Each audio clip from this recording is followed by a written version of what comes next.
Bonjour, si vous me rejoignez, je m'avais très rapidement me présenter. Mon nom c'est Abdoulaye Seck, je suis informaticien développeur, je suis aussi apprenant sur Nature Academy. L'objet de cette vidéo d'aujourd'hui, c'est de vous présenter mon application de transfert d'argent. L'application de transfert d'argent roule présentement sur deux plateformes, la plateforme mobile et la plateforme web. Au niveau de la plateforme mobile, j'ai utilisé comme front Flutter. Au niveau de la plateforme web ici, j'ai utilisé comme front Angular 8.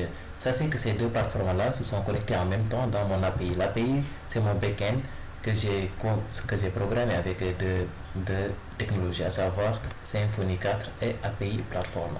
D'ores et déjà, je vais vous présenter une brève aperçu de l'opération de transaction. Et pour cela, je vais me connecter comme étant un user d'un partenaire. Ici, je m'étais connecté comme étant le user 1 du partenaire 3. Donc, je vais essayer de me reconnecter en tapant son mot de passe. Voilà. Et voilà, je vais essayer d'aller dans transaction et essayer d'effectuer l'opération d'envoi ici. Je peux même faire l'opération de retrait. Maintenant, je vais vous présenter l'opération d'envoi ici au niveau du web et essayer de faire le retrait au niveau du mobile ici. Maintenant, pour cela, je vais essayer de renseigner ces sons-là. Je vais donner comme nom Abdoulaye Seck. Numéro de téléphone 78 325 27 79. Et je vais essayer d'envoyer à qui? À Idi. Idi comment? Idi, supposons pas. Et son numéro de téléphone, je vais mettre 77 222 33 44. Ça, c'est d'ores et déjà que l'application implémente l'API SMS. Cela veut dire quoi? Cela veut dire que si toutefois j'essaie d'envoyer une somme à Idiba, une somme supposons de 85 000 francs,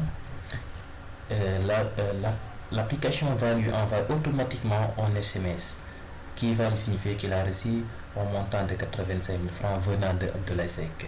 Et là, ce sont les tarifs d'envoi qui vont automatiquement simuler en fait. Là, si j'essaie d'envoyer, supposons 850 000 francs, tarif d'envoi s'élève à 21 650. Je vais laisser ça à 85 000 francs. Maintenant, quand j'appuie sur envoyer, on me demande de confirmer l'opération d'envoi de 85 000 francs à Idiba. Oui, je confirme. Maintenant, là, c'est le reçu d'envoi que l'application a généré automatiquement. Et sur ça, on voit un code de transfert. C'est ce code de transfert-là que va utiliser Idiba pour pouvoir récupérer ces 85 000 francs CFA. Et je vais essayer de faire le retrait ici en me connectant avec un autre utilisateur. Là, je vais te connecter comme étant le user 1 du partenaire 3. Je vais essayer de me connecter avec un autre utilisateur ici. Essayons ici user 1. Bon, je vais utiliser ici le partenaire. Je vais utiliser le partenaire 2. Partenaire 2. Et voilà, ici je vais taper ce mot de passe. J'utilise mon clavier, c'est plus rapide. Voilà. Et je vais me connecter. Automatiquement, je suis dans la passe d'accueil de transaction. Bienvenue sur Account Global, user 1, partenaire 2. Là, c'était le user 1, partenaire 3. Et je peux effectuer ici au niveau du mobile l'opération d'envoi et l'opération de retrait. Maintenant, pour l'opération de retrait, je vais essayer de copier le code qu'a reçu Idiba. Et je vais le coller ici pour être plus rapide. Et automatiquement, ça me régénère toutes les informations concernant le code de transaction. Là, voici le nom de l'émetteur et du destinataire, bon, et le montant à retirer. Et pour cela, je suis obligé de renseigner le numéro de carte d'identité nationale pour effectuer le retrait. Si toutefois j'essaie de retirer sans les numéros, ça ne passe pas.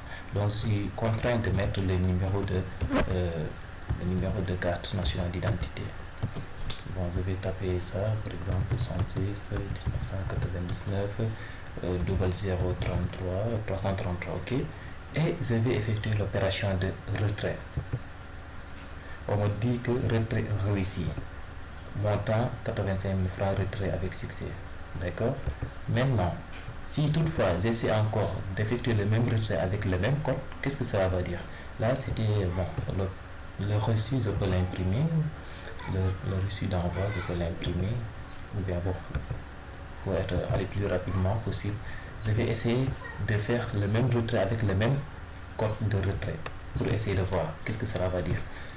Maintenant, je vais copier, je vais coller ça ici et je vais vérifier. Et là, on me dit quoi? On me dit que votre code de retrait de 171 722 466 a déjà été récupéré depuis le 17/6/2020 à 16h36. Donc, je ne peux plus effectuer de retrait avec le même code. Donc, je suis obligé d'avoir un nouveau code pour pouvoir récupérer, faire un retrait maintenant. Si j'avais peut-être mis un mauvais code, voilà, on me dit que code de retrait invalide. Ce sont ces trois possibilités-là. Soit le code est invalide, ou bien le code a été déjà retiré, ou bien le code n'a pas été encore retiré. De ce fait, on pourra par exemple faire l'opération de retrait. D'accord? Là, c'était une brève aperçu de l'opération d'envoi et de retrait au niveau du mobile. D'ailleurs, même je pouvais effectuer l'inverse ici. J'effectue peut-être ici l'opération de retrait d'envoi ici, en tapant ces détails-là, comme je l'avais fait ici, et effectuer l'envoi. Et après, venir ici effectuer le retrait. C'est possible même. Maintenant, si toutefois, par exemple, l'utilisateur qui s'est connecté a une affectation qui a été dépassée, en fait, la date d'affectation a été dépassée, qu'est-ce que cela va induire? Maintenant, si j'essaie de me connecter comme étant un user, un du partenaire, je vais mettre user 2 pour voir lui. Partenaire 2, oups, voilà.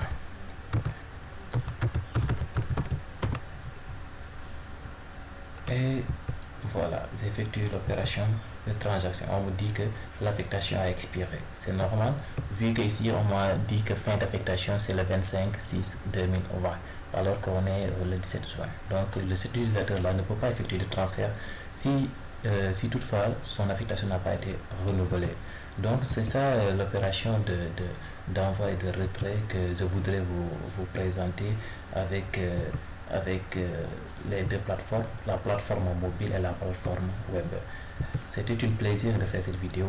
J'espère que ça vous aurait plu. Et merci et bye.